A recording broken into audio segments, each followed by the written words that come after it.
Hello to Utah, to Arizona State, and to Colorado. Welcome to the Big 12. Can I give you the perspective? I hope. This could be the training video. This is the step one of welcoming these four to the conference. I need you to know we don't feel the need to bow down to anyone, whether it's Utah, whether it's Colorado and Deion Sanders, whether it's Arizona, who wins a lot in basketball, whether it's Arizona State, who exists over there and was really weird when they got in the Big 12 because their AD was like, I'm not going to West Virginia.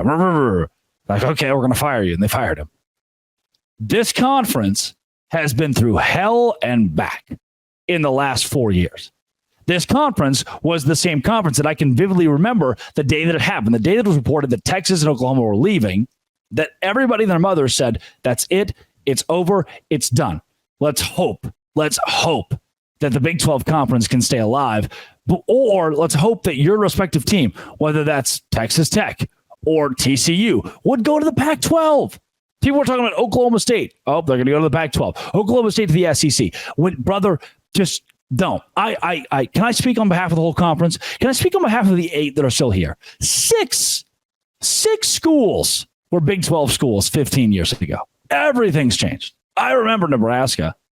I remember Texas A&M. I was alive for that.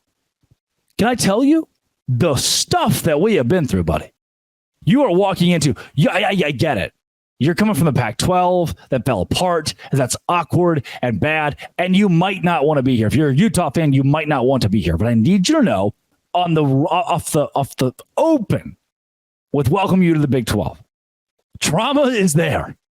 We have every right to trauma dump the last 15 years. We were the first conference 15 years ago in this last decade plus of realignment that looked around and said, oh, that's weird.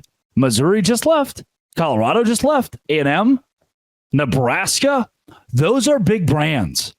The Big 12 built it back. Oh, Texas left. Oklahoma left. We went from 10 to 8. That's not good. Those were big brands. We built it back. And guess what? Right now, Cincinnati, Houston, they don't carry the torch yet. Can they in the future? Yes. Are they the bell cows now? No. We understand that. Were they the perfect additions at the time they were? Perfect is a strong word.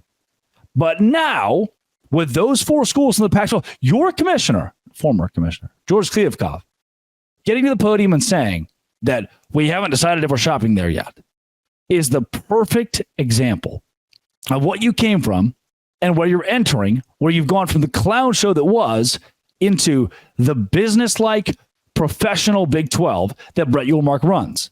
This isn't a truck stop conference. It is a conference that features the most parity of any league in America. I was telling someone today, Garrett Green, Rocco Beck, Shedeur Sanders, Cam Rising, Jalen Daniels, DeQuan Finn at Baylor, to Baron Morton and Alan Bowman, even Alan Bowman. And I'm forgetting like 4 different other guys that could probably be featured. Sugar Bowl champion, Gary Bohannon. Those are all quarterbacks in this league. There is a whole Noah Fafita. There is a whole Jalen Rashada list of talent that this league is going to bring coming into this season that makes the Big 12 a staying power on the national scale of college football and college sports. It must be noted, 1, we've been through a lot.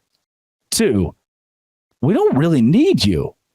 We want you. I'm happy. Those 4 schools are here.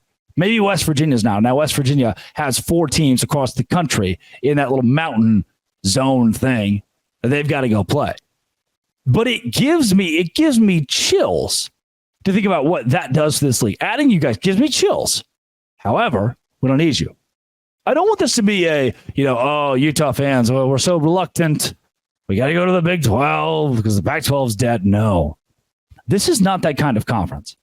This is also, and this applies for BYU, Houston, Cincinnati, UCF. This is also not the league that you go in and you say, yeah, I need an adjustment period. Oh, I'm Arizona State. I've kind of been struggling a little bit recently. Give me a few years to get my feet wet, get all caught up, be able to win some game. Nope. We don't do that. We don't play that game in the Big 12. What you have walked into is a hyper-competitive conference where everyone beats everyone. And your odds of winning the league in year one, even if you're Utah, are not great because in year one, you've got to compete with a completely different league. I've seen some big boys, some big dudes. I've seen some insanely good players in the Big 12 that have gotten chewed up, spit out. I've seen generational teams like Iowa State a couple of years ago with Brock Purdy, who played in the Super Bowl, go 6-6 because the Big 12 is merciless. You get no breaks. Oh, we're playing Houston this week. Ask Texas, who went to the college football playoff, about that last season. They were inches away from losing to Houston. Anyone in this league can pretty much beat anyone. And what you've walked into is something where we don't necessarily need you. Maybe you don't necessarily need us. If you're Utah, you probably could have gone to the ACC. All four of those schools probably could have done that. But I promise, we're in a better spot than a whole lot of conferences. And this league is a whole lot of fun. Thank you. Thank you for coming. I'm not mad. I'm not upset that you're here. Welcome officially. Hi. Be nice, though. Because God bless America. We're some gritty folks over here. We're some gritty folks based on what we've been through. This has been and it always will be. Man, that was some pondering I did right there, wasn't it? My right leg is tapping. That was some pondering, but it was good. I think me, the guy who is the one that said it and is hosting the podcast, says it's good. I think those are my feelings. Were they completely, well drawn, given to you with, grace? Probably not. Did I sound mad at you? Probably yes. Do I think you're ungrateful? No, not yet. Just welcome. Thank you. Let's go win. I want to win it. If Utah wins a national championship this year for the Big 12, like NCAA 25 says they're going to, I like that. I'm happy with that. I'll take that. This has been It Always Will Be. Come back tomorrow.